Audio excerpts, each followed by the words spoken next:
अस्सलाम वालेकुम नाज़रीन, मैं हूं वसीम अली और आप देख रहे हैं Wasim Ali official YouTube channel. नाज़रीन, क्या इमरान खान की सियासत और इमरान खान का दी एंड हो गया या फिर इमरान खान का दी एंड होने जा रहा है? और चूंकि मेरे पास कुछ अहम फैक्ट्स जो मैं आपके सामने रखूंगा और फिर वो फैक्ट्स देखते हुए आपने फैसला करना है कि इमरान खान की क्या पॉलिटिक्स अब खत्म होने जा रही है, क्या इमरान खान साहब कभी जो है वो वापस पॉलिटिक्स के अंदर नहीं आ पाएंगे, ये आपने जो वो फैसला करना है। लेकिन आपके माइंड के अंदर जो मेरा ख्याल है, एक सवाल जो है वो उठ रहा होगा और वो सवाल ये है कि जब पब्लिक इमरान खान के साथ है, वोट बैंक इमरान खान साहब का ठीक ठाक है, तो इमरान खान की सियासत कैसे खत्म हो सकती है। मैं दीगर फैक्ट्स की जानिब आता हूं, लेकिन पहले आपके जहनों के अंदर उठने वाले क्वेश्चन का जो वो आंसर मैं दे दूं, वो ये है कि अगर इमरान खान साहब एड़ी चोटी का जोर लगाने के बाद जेल से बाहर आ जाते हैं और फिर एड़ी चोटी का जोर लगाने के बाद जो है वो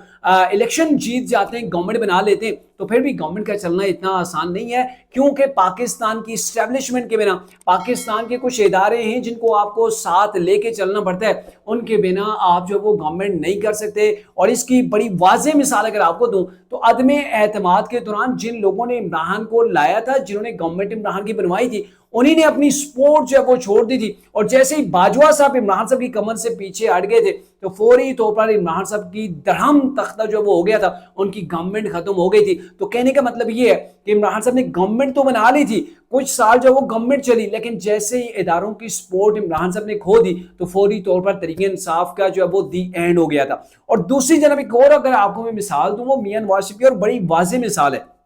2017 के अंदर जब मियां नवाज शरीफ ने इदारों की सपोर्ट जब वो खो दी थी, तो उसके बाद उनको कैसे प्राइम मिनिस्टरशिप से हटाया गया, कैसे उन्होंने जेल देखी, जेल उनको काटना पड़ी, ताकि उनको पाकिस्तान से बाहर जो है वो जला वतनी की जो है वो जिंदगी उनको वहां से गुजारनी पड़ी। तो ये सारी चीजें तब होती हैं जब आपके साथ इदारे न हो, तो आपकी गवर्नमेंट धड़म से गिर जाती है। और आपको याद होगा कि जब मियां साहब की गवर्नमेंट के दौरान मैशत के ऊपर जो है वो हमारे जो सरकारी लोग हैं, इदारों के लोग हैं, वो ट्वीट करके बताया करते थे कि हमारी मैशत जो है वो डूब रही है, वो दुरुस्त सीमत के अंदर नहीं जा रही। और जब इमरान खान साहब जीत गए थे, तो उन्हीं इदारों के लोगों ने उनको मुबारकबादें जो है वो दी थी। तो ये इदारों की सपोर्ट के बिना आप भूल जाएंगे पाकिस्तान की कोई भी सियासी जमात पाकिस्तान के अंदर आराम से गवर्नमेंट कर सकती है। अब मैं आपको फैक्ट्स बता दूं। फैक्ट्स नंबर 1 जो है वो ये है कि आपको पता है कि 2018 के अंदर इमरान को पावर के अंदर लाने वाले कमर जावेद बाजवा थे। तो अब कमर जावेद बाजवा रिटायर्ड हो चुके हैं, बल्कि अब तो तरीक इंसाफ ने उनको अपना दुश्मन भी डिक्लेयर कर दिया है। कहते हैं कि इन्हीं की वजह से हमारी गवर्नमेंट गिर गई। और इसके अंदर कोई शक ही नहीं कि अगर जनरल बाजवा साहब इमरान साहब की सपोर्ट के अंदर खड़े रहते, इमरान खान के पीछे से अपना हाथ हटा ना देते, तो इमरान साहब की गवर्नमेंट जो है वो उसका गिरना जो है वो पॉसिबल ही नहीं था। अदम एतमाद ने नाकाम हो जाना था। लेकिन फिर भी बाजवा साहब ने एंड तक जो है वो तरीक इंसाफ को सपोर्ट किया। इमरान खान के लिए वो उन्होंने जो है वो वोट मांगे, हालांकि परवेज लाई से भी उन्होंने वोट मांगा कि अगर आप जो है वो इमरान को वोट देंगे तो हम आपको सीएम पंजाब बना देंगे। यानी कि एंड टाइम तक जो है वो तरीक इंसाफ के लिए उन्होंने कोशिश की। दूसरी जानब फैज हमीद साहब है, तो फैज हमीद साहब अभी इमरान साहब की तरह वो जेल के अंदर है। और आपको पता है कि फैज हमीद साहब ने क्या कुछ किया था, 2018 के इलेक्शन कैसे मैनेज किए गए थे, 2018 के इलेक्शन के बाद जो सियासी जमातें थी उनको कैसे मैनेज किया गया था। मीडिया को बयानिया दिया गया था कि 6 महीने जो वो आप बोल नहीं सकते, आपने मुस्बत चीजें दिखानी है, मनफी चीजें नहीं दिखानी। तो मीडिया को भी वही चलाया करते थे। इमरान खान के लिए पार्लियामेंट के अंदर, इमरान खान के लिए जो वो दीगर असम्बलियों के अंदर, प्रोविजनल असम्बलियों के अंदर, सेनेट के अंदर लोगों को भी पूरा करने के लिए वही थे, फैज हमीद थे, उन्हीं के पास स्टाफ था। और सबसे बड़ी चीज अगर मैं आपको बताऊं, तो इमरान खान को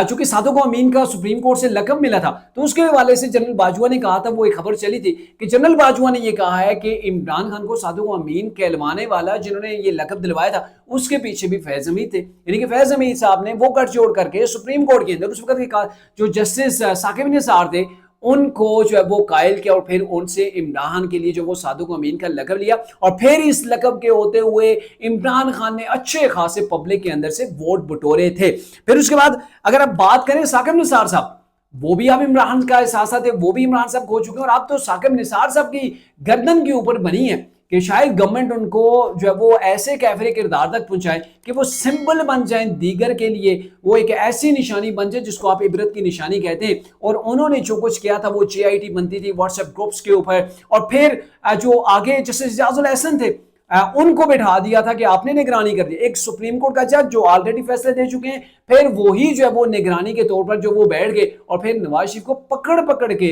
सजाएं दी गई। जितने भी केसेस बने सब के अंदर उनको ठीक ठाक सजाएं दी गई और इमरान का रास्ता जो है वो हमवार किया गया। तो अब वो साकिब निसार भी सुप्रीम कोर्ट के अंदर नहीं बैठे हुए। इसके अलावा अगर बात करें तो गुड टू सी यू कहने वाले जज जस्टिस बंदयाल भी अब सुप्रीम कोर्ट के अंदर नहीं बैठे हुए कि 9 मई का वाकया हुआ था तो मिनटों के अंदर इमरान खान को जो है वो रिलीफ मिल गया, उनको फौरी तौर पर जो वो रिहा कर दिया गया था। तो अब ये प्रेसिडेंट भी अब आपको सुप्रीम कोर्ट के अंदर नजर नहीं आएगा कि इतने लोग जब वो इमरान खान के लिए सहूलत कारी करें। आरिफ अलवी साहब आज जो ऐवान सदर के अंदर बैठ के तरीके इंसाफ के वो नुमाइंदा बन के बैठ गए थे ना कि पाकिस्तान के, तो कोई भी बिल आता जो तरीके इंसाफ समझती कि इसके ऊपर हमने खेलना है या फिर तरीके इंसाफ को कहीं पे नुकसान हो रहा होता तो आरिफ अलवी साहब उसको वापस भेज देते थे, उसको अप्रूव नहीं करते थे। और दूसरी जानब यही आरिफ अलवी साहब जो थे वो कभी DJSI से मिलने की कोशिश करते, कभी इमरान खान का पैगाम जब वो आर्मी चीफ के लिए पहुंचाते कि आपसे मिलना चाहते हैं, और फिर बैकडोर चैनल्स के जरिए से वो कोशिशें करते रहे कि तरीके इंसाफ को कहीं पर रिलीफ मिले, इमरान खान के लिए जो है वो रास्ते मुआर किए जाएं। तो अब आरिफ अलवी साहब भी ऐवान सदर के अंदर नहीं बैठे हुए हैं कि इमरान को रिलीफ दिया जाएगा। इसके अलावा अगर बात की जाए तो फैज हमीद का जो नेटवर्क था जो अभी पकड़ा गया ना रिसेंटली, ये जेलों के अंदर से लोग पकड़े जा रहे हैं, ब्रिगेडियर टाइप के लोग जो वो रिटायर्ड हैं वो पकड़े जा रहे हैं, कर्नल लेवल के ऊपर जो रिटायर्ड लोग हैं वो पकड़े जा रहे हैं। और कल ही गुज़िश्ता रोज की मैं बात आपको बताई थी ब्लॉग के अंदर कि अडियाला जेल से 6 सहूलतकारों को गिरफ्तार किया गया है।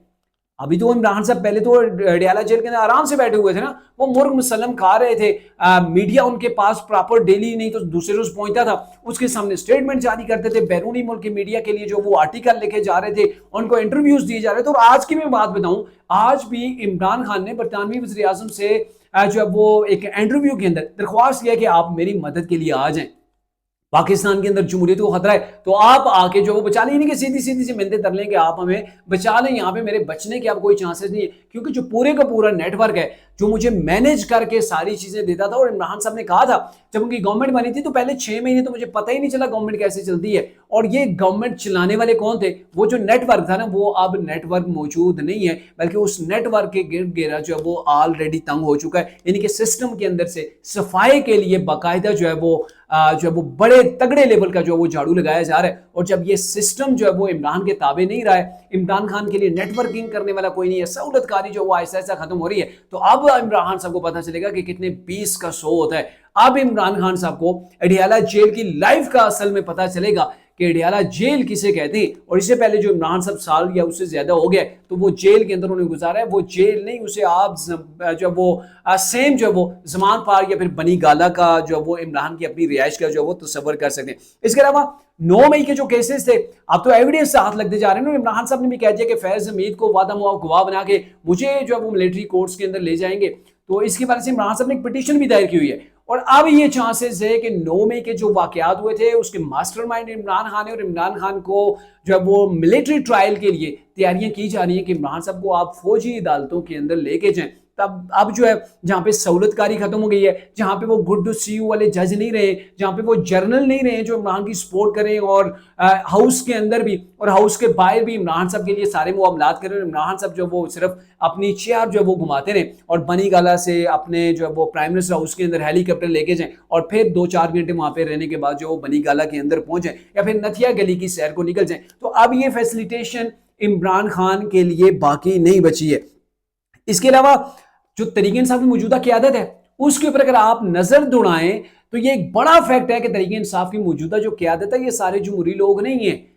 अब ये एक दूसरे के ऊपर तो इल्जाम लगा रहे हैं, वो तो आप देख ही रहे, और ये इमरान खान के लिए कितनी कोशिशें कर रहे हैं, पार्टी को कैसे मुतहिद इन्होंने किया हुआ है, वो तमाम चीजें आपके सामने। तो कहने का मतलब ये है कि ये वो लोग नहीं है कि इमरान बाहर आएगा तो इमरान के हाथ के अंदर पूरी की पूरी पार्टी उसी तरीके से सौंप दी जाएगी। यानी कहने का मतलब यह कि अब इमरान खान के हाथ से पार्टी निकल चुकी है, कई लीडर्स अगलों ने बना के तैयार करके बिठा दिए हैं, अब पार्टी उनके हाथ के अंदर है और वो पार्टी को उसी डायरेक्शन के अंदर चलाएंगे जैसा उनको इंस्ट्रक्शन जो वो मिलेंगी। ये ववेला, ये हेलो हाय, ये छोटा मोटा जलसा, ये तकरीरें ये चलती रहेंगी फॉर्मेलिटी के लिए, लेकिन अब आपको वो तरीके इंसाफ नजर नहीं आएगी जो कभी तरीके इंसाफ आपको नजर आया करती थी, जिसकी वो तड़ियां और धमकियां हुआ करती थी, जो लोगों को जो वो बाहर सड़कों के ऊपर निकाल पाती थी। तो अब वो तरीके इंसाफ भी आपको नजर नहीं आएगी। और इसके अलावा इमरान इमरान खान के सहूलतकार सारे जो वो ज़ेरे एताब आ चुके हैं। तो आप खुद इस चीज़ का डिसाइड कर लें कि जो लोग लाने वाले थे, मैनेज करने वाले थे, अदालतों से रिलीफ दिलाने वाले थे,